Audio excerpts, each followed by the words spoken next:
Hello, I am Dano, and if you want to learn how to linocut, you are in the right place. I have spent 3 weeks researching and practicing linocut, and now I'm going to show you how to do it. We're going to learn together and both get the foundation we need to become linocut artists. Part 1 of the Beginner to Pro series is about to begin with a quick history lesson, a review of linocut tools, and then some linocut practice. What is linocut? Linocut is the name used for the printing technique that involves carving a design in relief onto linoleum and then inking it and using it as a stamp. Linoleum rubber was invented in 1855 and was largely marketed as a floor covering, but was being used for art by the early 20th century. Linocut offered an alternative to metal or wood carving printing blocks. Claude Flight was an early adopter of linocut, and he and his student Sybil Andrews popularized the art form. Even famed artist Pablo Picasso used linocut in the 1950s to make bold and interesting art pieces.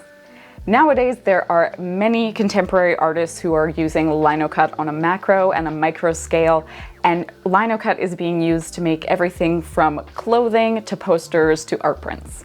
Linocut tools. To start linocut, you will need a linocutter tool, printing ink, an ink roller, and a carving block.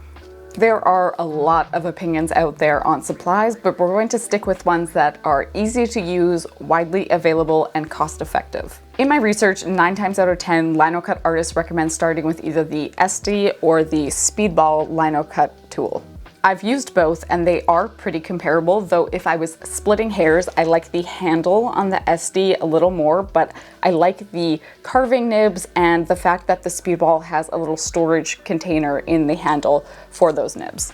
Either way, a good beginner set comes with a small and large V-shaped cutter tool, as well as a small and large U-shaped cutter tool. They may come with others, but those are good to start with.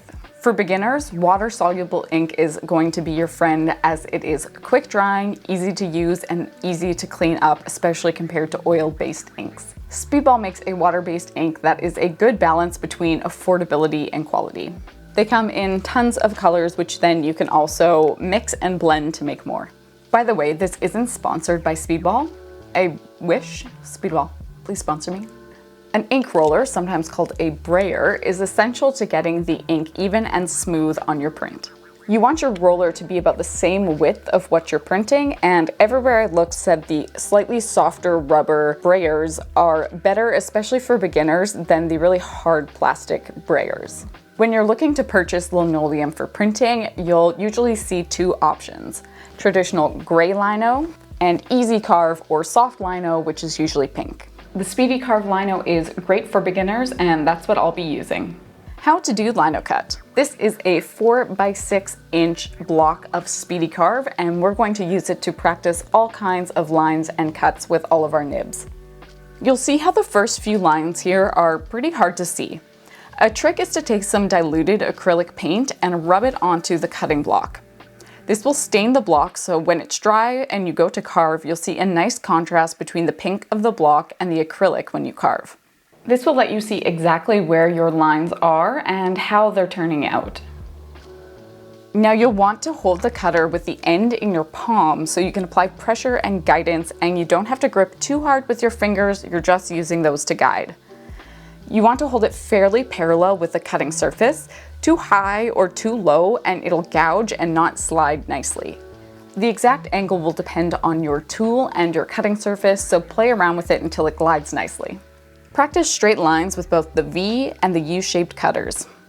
You can make tapered ends to your lines by lifting the cutter up slowly while you end your line, or you can make squared ends by stopping abruptly and lifting up.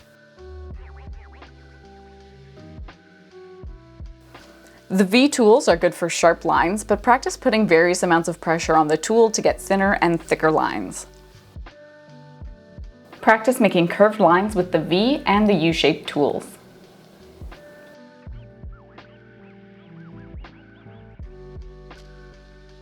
Practice making dots and small textured carvings.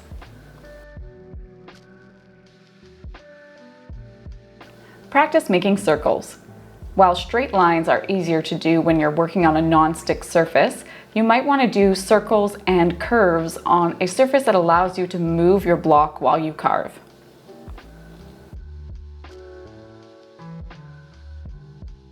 Practice making basic lines and shapes and curves until your lino block is full. Now we aren't going to waste this practice sheet, we are going to print it. You'll need a surface to work the ink onto. Glass works great for this, and I salvaged this piece of glass from an old picture frame. You want your surface to be wider than your roller. You'll also need paper, obviously. To practice, I'm just using a smooth, cheap multimedia paper. You don't need a lot of ink to start, and you can always add more, so just start by squeezing out a line of ink onto your glass and rolling it out with your brayer. You want an even layer on your glass with no gaps or transparent spots, but no gloopy parts either. Getting the right amount of ink takes practice, so we will practice. Once it's nice and smooth, ink your block using even strokes until it is coated but not overloaded.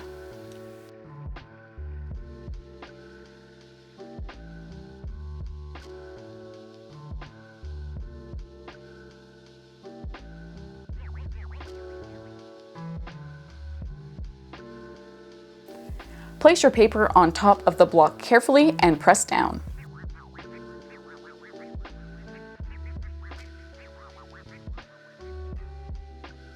The official tool for pressing down on the paper is called a brayer, but you can use the back of a wooden spoon or a wooden spatula or something similar to go over your print.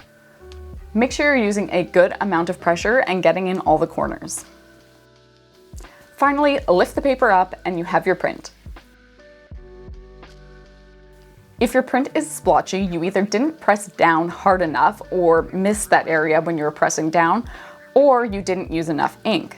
Alternatively, if you're using water-based ink, it might be drying up on the glass.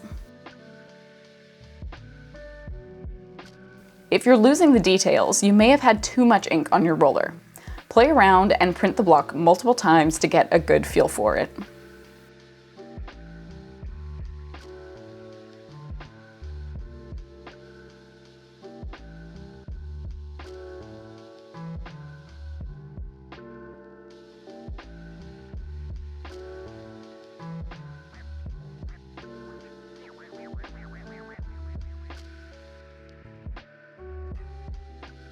And that is our introduction to Linocut. These basic techniques can take you really far, so keep practicing. Next week, we'll learn techniques for transferring images onto the lino, how to line up your Linocut prints properly, and I'll have a few beginner projects for you to do.